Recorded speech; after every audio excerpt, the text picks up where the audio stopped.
Ini juga memicu spekulasi ada intervensi dari seseorang atau mungkin dari oknum-oknum tertentu. Jadi bisa jadi ada oknum pejabat atau mungkin oknum aparat yang terlibat sehingga kasus ini tidak selesai meski sudah berjalan 8 tahun.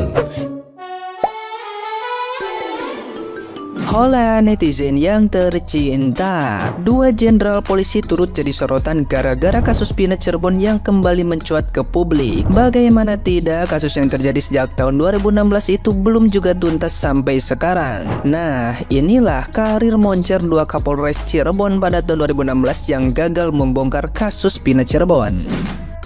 Adi Vivit Agustiadi Bahtiar. Brigjen Adi Vivit Agustiadi Bahtiar merupakan seorang alumni Akpol tahun 1998. Sosoknya memegang jabatan sebagai Kapolres Cirebon Kota Polda Jabar pada tahun 2016. Kala itu ia pertama kali menangani kasus Pina Cirebon. Saat ini Adi Vivit menyandang gelar Brigadir Jenderal. Jenderal bintang 1 tersebut diketahui pernah dianugerahi tanda kehormatan Bintang Bayangkara Nararia oleh Presiden Jokowi pada 1 Juli 2023. Pemberian tanda kehormatan itu dilakukan di Stadion Utama Gelora Bung Karno, Jakarta dalam rangka peringatan HUT ke-77 Bayangkara. Kala itu Brigadir Adi Vivit menjabat sebagai Direktur Tindak Pidana Cyber Bareskrim Polri. Mantan Kapolres Cirebon itu kini menjabat sebagai Wakapolda Daerah Istimewa Yogyakarta. Diketahui ia merupakan jenderal termuda di jajarannya. Setelah ditelusuri, Adi Vivit ternyata adik kandung Bupati Indramayu Nina Agustina dan putra dari mantan Kapolri di era Presiden Megawati Soekarno Putri, Jenderal Pol Dai Bahtiar. Sebelum menjabat sebagai Wakapolda, ia menjabat sebagai Direktur Tindak Pidana Cyber Bareskrim Polri dan pernah ditunjuk sebagai ajudan Presiden Jokowi pada tahun 2019 lalu. Indra Jafar. Brigadir Jenderal Polisi atau Brigjen Pol Indra Jafar merupakan seorang perwira tinggi di Polri. Selama berkarir di Polri, Brigjen Indra Jafar diamanahkan untuk mengemban jabatan Kabag Progar Rojan Strasops Polri. Bahkan Jenderal bintang 1 ini sudah menduduki posisi tersebut sejak Januari 2024. Sepanjang karirnya, Indra Jafar juga pernah menjabat sebagai Kepala Kepolisian Resors atau Kapolres Cirebon Kota. Sama seperti Adi Vivit, Indra Jafar juga pernah menangani kasus yang kini kembali viral, yakni kasus Pina Cirebon pada tahun 2016. Kala itu Indra Jafar masih berpangkat AKBP. Rekam jejak Brigjen Indra Jafar ternyata tidak main-main. Jenderal yang lahir di Malang ini pernah menjadi komandan upacara penurunan bendera ketika HUT ke-72 Republik Indonesia. Brigjen Indra Jafar lahir di Kota Malang, Jawa Timur. Ia adalah lulusan Akademi Kepolisian atau Akpol pada tahun 1995. Indra sendiri sudah menuntaskan studi S1 Ilmu Hukum di Universitas Indonesia. Tidak sampai di situ, ia juga sudah menempuh studi S2 Kajian Ilmu Kepolisian di kampus yang sama pula. Brigjen Indra Jafar telah malang melintang di dalam kepolisian tanah air. Berbagai jabatan strategis di Korps Bayangkara pernah diembannya. Indra Jafar mengawali karirnya sebagai Pamapolres Hulu Sungai Tengah Polda Kalsel pada tahun 1996. Sejak saat itu karirnya terus meroket. Nah, gimana nih menurut netizen yang terhormat? Silahkan berkomentar ya. Beliau tahu siapa pelakunya pembunuhan Vina. Bahkan beliau tahu di mana tempat tinggalnya si Egy. Beliau juga tahu kalau Egy sudah menikah dan mempunyai anak. Anaknya cewek. Dia juga tahu kalau si Egy nggak tinggal di wilayah Pulau Jawa. Salam sehat Bapak Polisi. Guys, perkembangan kasus Pina makin hari ini kian rumit dan sebenarnya titiknya di situ-situ aja sih guys. Tapi karena saking banyak yang ikut antusias dalam kasus ini itu semakin melebar dan dibuat bingung oleh kehadiran beberapa inisial dari DPO. Tapi yang katanya nih guys, ini semua ada kaitannya sama sindikat narkoba gitu. Kalau kasus ini benar-benar selesai, sindikat narkoba terbesar di Indonesia ini bakalan terbongkar juga guys. Baru-baru ini ada akun yang mengungkapkan bahwa inisial AB ini sedang ramai jadi perbincangan karena AB ini merupakan salah satu DPO yang dilupakan. AB juga diisukan sebagai anak salah satu ketua Kapolsek Cirebon inisial AVB. Jadi awal mulanya kasus ini harusnya dipegang oleh Reskrim Cirebon. Namun, pada saat itu, ayahnya Eki ini menjabat sebagai Kanit Narkoba pada tahun 2016. Pada saat itu, kasus ini masih terlihat gamblang dan belum ada yang nge-backup. Nah, karena ayahnya Eki ini sedang mencari buronan narkoba, tiba-tiba pada saat itu, ayahnya Eki ini menangkap 8 orang pelaku yang terlibat dalam kasus ini. Yang jadi pertanyaannya, kok bisa? Apakah alasannya karena beliau tahu bahwa mereka ini telah membunuh anaknya, atau ada maksud lain? Yang kalian tahu pasti tidak mudah untuk orang bisa menyelundupkan bandar, pengedar, bahkan pemakai kalau bukan orang yang dilindungi.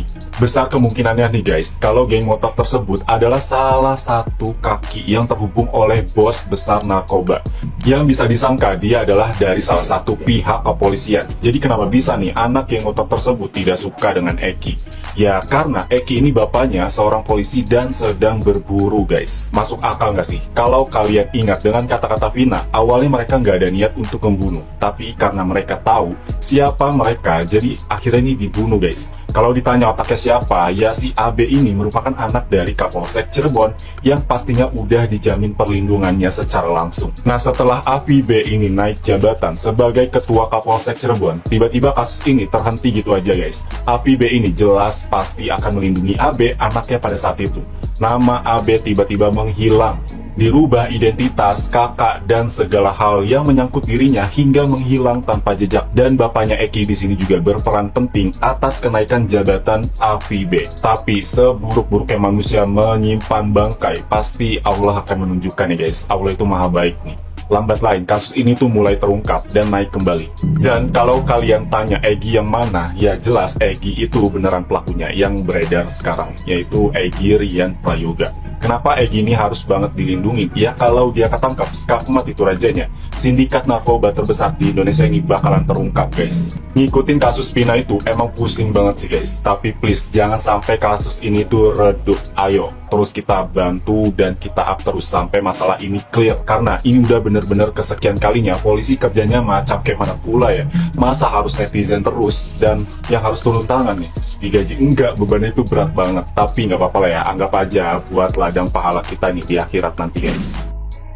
Nah lu ada lagi guys. Nah ini kan gua bilang juga apa pada keluar kan. Nah jadi nih ya, aduh, jadi katanya 3 DPO ini fiktif guys. Nah ini yang jadi blunder ya, nggak tahu gimana ini urusannya, bikin rakyat Indonesia tuh puyeng ya kan. Tapi nggak apa-apa ya, toko obat pada laku guys. Ada yang komentar tuh ya di PT gua, katanya bang gara-gara informasi atau memang apa namanya banyak PT yang seliweran, akhirnya toko obat itu stoknya menipis ya kan. Tapi nggak apa-apa gitu. Nah ini yang jadi pertanyaannya untuk para saksi yang sekarang baru pada nongol ya kan, ya apalagi saksi Aep tuh ya kan, nongol bahwa katanya yang kemarin ditangkap itu DPO, iya betul dia ya kan. Nah terus ada lagi saksi yang masuk ke channel YouTube-nya backpacker katanya kan, gitu istilahnya ada. Nah itu ya guys ya, makanya ini jadi apa namanya mulai muncul satu persatu gitu. Justru ini kan yang diinginkan sebenarnya. Jadi dari statement-statement apa namanya mungkin ya dari penyidik atau memang pengacara gitu kan, mengeluarkan banyak statement yang sifatnya itu untuk memunculkan. Karena di PT sebelumnya gue udah pernah jelasin bahwa Bang Hotman ini udah mulai mengobok-ngobok keluarganya ya kan.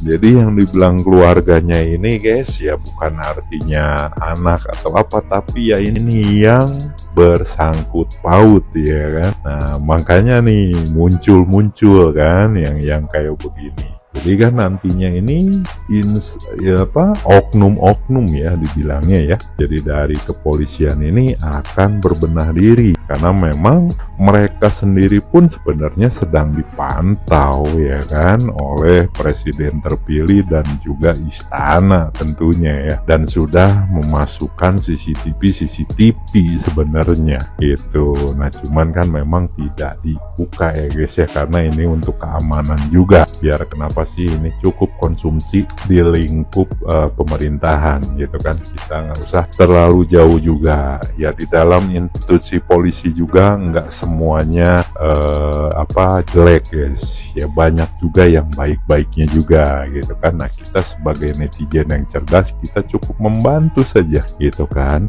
membantu berdasarkan yang dikeluarkan gitu. Berarti kan kalau memang ada statement seperti ini, otomatis yang mengeluarkan kemarin dari kepolisian, DPO dan penangkapan dan segala macamnya kan ini seolah-olah diadu dombakan ya, betul nggak? Nah ini makanya mulai muncul satu-satu yang memang statement dari si Abang Hotman Paris ini mengobok-ngobok dari semua pelakunya guys gitu. Jadi ya kita lihat aja ya seperti apa kelanjutannya, ya nggak? Seminggu ini bahkan mungkin lebih ya, ramai sekali orang berbicara soal Cirebon ini ya, soal Vina dan Eki. Ya, sejak kasus ini difilmkan, kasus pembunuhan Vina dan Eki kembali naik ke permukaan. Nah, sehubungan dengan hal itu, tim kuasa hukum Vina mengatakan bahwa pihaknya telah mengantungi nama pelaku lain selain para pelaku yang sudah tertangkap ya, yang sudah terpidana. Ya, spekulasi memang begitu banyak beredar ya. Nah, spekulasi yang beredar di masyarakat soal kasus pembunuhan Vina dan Eki di Cirebon ini antara lain misalnya soal otak pelaku, bahwa otak pelaku ini belum tertangkap. Terduga pelaku yang ditangkap bisa jadi bukanlah sosok Peggy yang sebenarnya. Nah, Peggy yang ditangkap sekitar 2 hari yang lalu ini bisa jadi hanyalah pelampiasan agar kasus ini terkesan cepat ditangani gitu. Nah, lalu selanjutnya soal 8 terpidana. Ini bisa jadi sebagian atau mungkin keseluruhannya bisa jadi bukanlah pelaku yang sebenarnya, karena mereka tidak dituntut soal ruda paksa, soal mereka hanya dituntut soal pasal.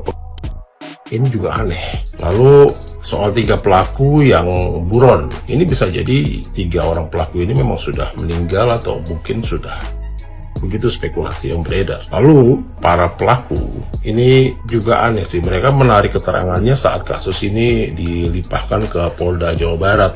Nah, ini juga memicu spekulasi ada intervensi dari seseorang atau mungkin dari oknum-oknum tertentu.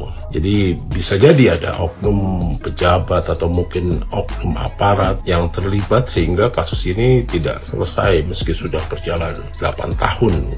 Nah, spekulasi lain adalah bisa jadi pengakuan Saka Tata ini benar. Maka jika ini benar, sebagai buktikan jika 8 orang tersangka ini bukanlah sekedar salah tangkap gitu ya, tapi memang asal tangkap saja. Lalu yang berikutnya spekulasi soal ayah korban yang bernama Eki, Ibnu Rusdiana. Dia seolah-olah menghindari untuk mengusut kasus ini, padahal statusnya sebagai anggota Polri dan menjabat sebagai Kapolsek. Mestinya kan ini akan jauh lebih mudah bagi dia untuk mengungkapkan kasus ini. Nah, lalu sebenarnya ada apa ya? Inilah yang memicu spekulasi-spekulasi timbul di masyarakat, karena banyak sekali hal yang terjadi janggal gitu ya, dan menyimpang dari logika dan akal sehat masyarakat ya. Mari kita kawal terus kasus ini, semoga saja kasus ini segera terang benderang dan kebenaran bisa menemukan jalannya. Salam.